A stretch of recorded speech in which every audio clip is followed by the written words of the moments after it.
et ne contribue pas à redresser les finances publiques. On a dorénavant un objectif de déficit qui est franchement très très modeste. Donc on ne fait que repousser les problèmes si on ne les amplifie pas. Voir la réforme des retraites suspendue, passée aux oubliettes, finalement sans tambour ni trompette, qu'est-ce que ça vous inspire ? Ça m'inspire à la fois de l'inquiétude, parce que à nouveau, il ne faut pas se bercer d'illusions. Le fait de suspendre 2 réformes des retraites, la réforme Borne, mais aussi la réforme Touraine sur la durée de cotisation, c'est une victoire politique à la Pyrrhus, et je ne me fais pas d'illusions quant à la capacité qu'on aura dans le cadre de l'élection présidentielle à rétablir ces réformes ou à imaginer d'autres réformes, mais qui devraient de toute manière conduire à ce qu'on travaille plus, pas seulement pour équilibrer les régimes de retraite, qui sont chroniquement déficitaires, et de plus en plus, mais pour que ce pays produise plus. Vous vous êtes réunis avec d'autres patrons hier, salle Gaveau, dans un exercice de protestation, et puis aussi pour écouter le ministre de l'économie. Qu'est-ce que vous avez pensé de ce qu'il vous a dit ? Quelle était l'ambiance ? À quoi a servi cette réunion de patrons ?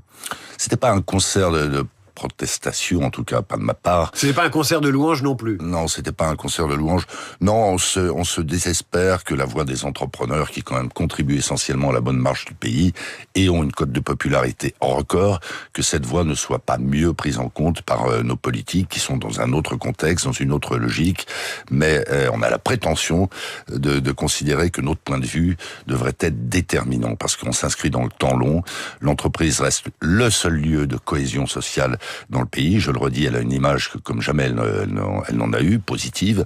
Et moi, je vois ce qui se passe dans les pays voisins. D'ailleurs, quelle que soit la coloration politique de leur gouvernement, il y a quand même beaucoup plus de proximité entre les milieux économiques d'une manière générale et les gouvernants. Et ça conduit à des stratégies qui sont beaucoup plus stables, qui sont beaucoup plus ambitieuses. Mais Patrick Martin, président du MEDEF, la proximité en ce moment du gouvernement, c'est le Parti Socialiste. Ça vous fait quoi de savoir que vous avez un ministre de l'économie et des finances, le ministre des entreprises, disons les choses, il vous parle et en fait il est plus proche par la contrainte, par la nécessité des idées socialistes que des idées du patronat et des chefs d'entreprise.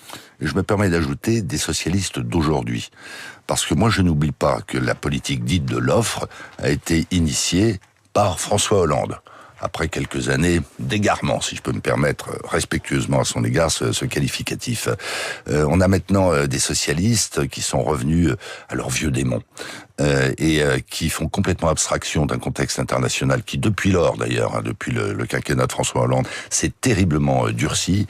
Et donc, on est un peu nombriliste. Et moi, j'invite nos politiques, les socialistes y compris, à vraiment regarder ce qui se passe autour de nous, y compris en Europe, où il y a quelques pays qui ont une dynamique économique bien meilleure que la nôtre, ou regardez l'Italie, dont le déficit public en 2 ans a été ramené de 7,2 à moins de 3% du PIB, sans que l'Italie descende dans la rue. Donc, c'est bien possible. Voilà, donc on se regarde le nombril, il y a des petits arrangements entre amis. Moi, je ne méconnais pas la complexité du paysage parlementaire, mais de là à repousser tous les problèmes et donc à les amplifier, je trouve que c'est grave. Vous disiez que personne n'était descendu dans la rue en Italie. C'est peut-être votre problème, à vous, au MEDEF et aux chefs d'entreprise. Vous pouvez pas déverser du fumier devant les préfectures, vous pouvez pas faire de barrage routier. C'est pas votre culture et vous ne pouvez pas le faire. Qu'est-ce qu'il faut faire pour peser aujourd'hui quand on représente la voix des entreprises ? Parce que vous avez l'air un peu abattu, Patrick Martin, je vous trouve. Ah non, je suis certainement pas abattu. Je dirais presque l'inverse. On me le reproche d'ailleurs, y compris au sein du gouvernement, d'être, paraît-il, un peu déchaîné. Et au sein du MEDEF ? Ah non, pas du tout. Alors le MEDEF est totalement unitaire. Malgré des tentatives extérieures pour nous fracturer, ça ne marche pas.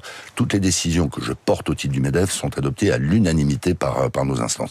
Non, je suis pas du tout abattu, je suis à tout le moins déconcerté, et effectivement, on s'inquiète, on s'impatiente que, comme je disais tout à l'heure, notre voix soit entendue. Parce que ça n'est pas une voix partisane, on est très soucieux, nous, de l'intérêt collectif. Qu'est-ce qui arrange les entreprises ? Que le pays marche. Que le pays marche, alors le fait d'avoir un PLF, un PLFSS, c'est bien, je le reconnais, mais si c'est au prix d'un affaiblissement du pays très rapidement derrière. Là, on n'est pas d'accord et on invite donc, encore ces heures-ci, nos parlementaires à lever le nez du guidon et à se projeter dans l'avenir. Alors, il y aura une commission mixte paritaire dans les 24 heures qui va décider du sort du budget, adopté, pas adopté. Est-ce qu'il y a des mesures en l'état actuel de ce budget 2026, le budget de l'État cette fois-ci, qui vous alerte et dont vous souhaitez qu'elle soit retirée de ce projet ? Bon, on était déjà sur le qui-vive. Dorénavant, on est très inquiet parce qu'il ne vous a pas échappé qu'aucune mesure d'économie n'a été prise dans le cadre du PLFSS sur la sécurité sociale et que par voie de conséquence, il va falloir compenser ça sur le projet de loi de finances. Donc on nous avait annoncé, et ça nous allait très bien, on le demandait avec insistance, par exemple, la reprise de la baisse des impôts de production, la CVAE, il est question qu'elle soit suspendue.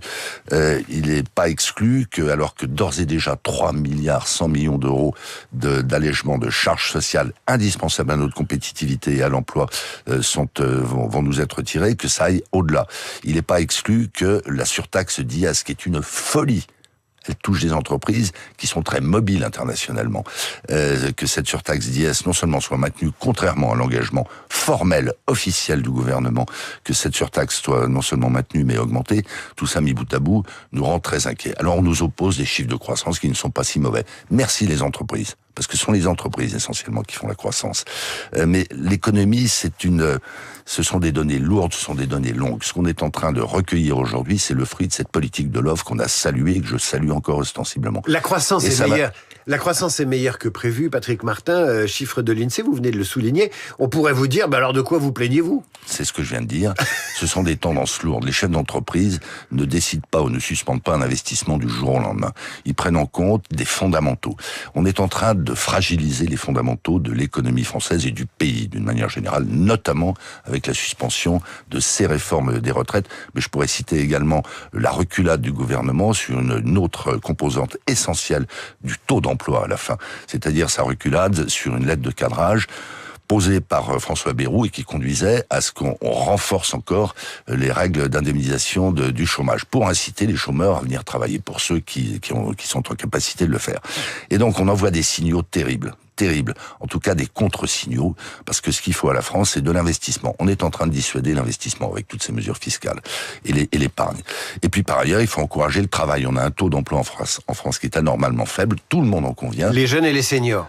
Les jeunes, les seniors, beaucoup de situations. Mais ça dépend des entreprises aussi. Mais les entreprises, on va parler de l'apprentissage. On a eu un succès collectif extraordinaire dans l'apprentissage. 98% du million d'apprentis, à l'heure actuelle, sont dans les entreprises privées. Il n'y en a que 2% dans le secteur public, qui représente pourtant 25% de l'emploi. Donc les entreprises font le job. Et on vient là aussi raboter des dispositifs qui, s'est avéré macroéconomiquement, sont un bon investissement pour le pays. Donc les entreprises ne sont pas une variable d'ajustement. Je le redis, c'est pas parce qu'il n'y a que quelques millions de chefs d'entreprise qu'il ne faut les appréhender que dans une logique électorale, pour ne pas dire électoraliste. Et eux ne descendent pas dans la rue comme les agriculteurs, et les agriculteurs qui vont peut-être obtenir le fait que la France renonce à s'ouvrir des marchés, notamment sud-américains, avec le Mercosur. Là encore, on comprend la détresse des agriculteurs, ils nous nourrissent, ça n'est pas facile, surtout en ce moment avec la dermatose, mais tout de même, la France qui renonce au Mercosur, qui demande un énième rééchelonnement alors que la négociation dure depuis 20 ans. Que vous inspire ce refus d'obstacles et d'opportunités ? D'abord, je crois qu'il y a des sensibilités diverses chez les agriculteurs. Certains sont très demandeurs du Mercosur, comme d'ailleurs du CETA, parce qu'ils savent que ça leur sera bénéfique en termes d'exportation. Donc il faut être très nuancé dans l'approche de ce dossier du côté des agriculteurs. Je crois que la FNSEA elle-même l'est. Ensuite, on ne peut pas être là aussi aveugle. On peut pas constater, c'est une évidence, que les Américains nous ferment en partie leurs portes, que les Chinois, regardez l'inversion de la balance commerciale allemande avec la Chine ou européenne, c'est dramatique et c'est brutal. Donc on a des marchés majeurs secteurs qui sont en train de se fermer ou de devenir très violents, et s'interdire d'aller vers d'autres destinations de pays amis d'ailleurs. Alors, on parle du Mercosur, mais c'est vrai de l'Indonésie, c'est vrai de l'Inde. Le monde est en train de se reconfigurer, là aussi ne soyons pas nombrilistes. Ça suppose effectivement qu'il y ait des mesures d'accompagnement, en tout cas de réciprocité sur certaines normes, notamment sanitaires. Vous, au MEDEF, vous allez faire du lobbying pour que le gouvernement s'intéresse au Mercosur, qui signe cet accord, si c'est pas demain, si ce sera peut-être dans les mois qui viennent.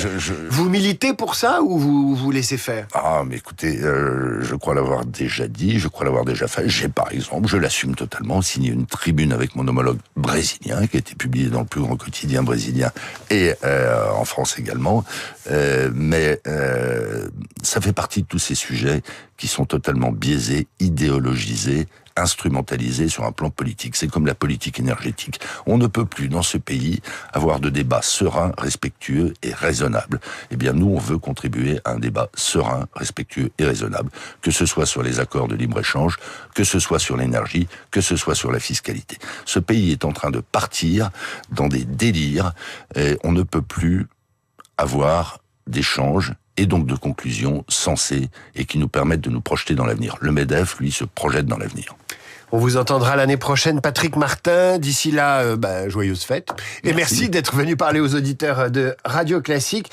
Dans un instant, le rappel des titres, la revue de presse d'Hervé Gattegno et notre esprit libre du jeudi, Franz-Olivier Gisbert, qui lui aussi est assez remonté comme Patrick Martin. Radio Classique.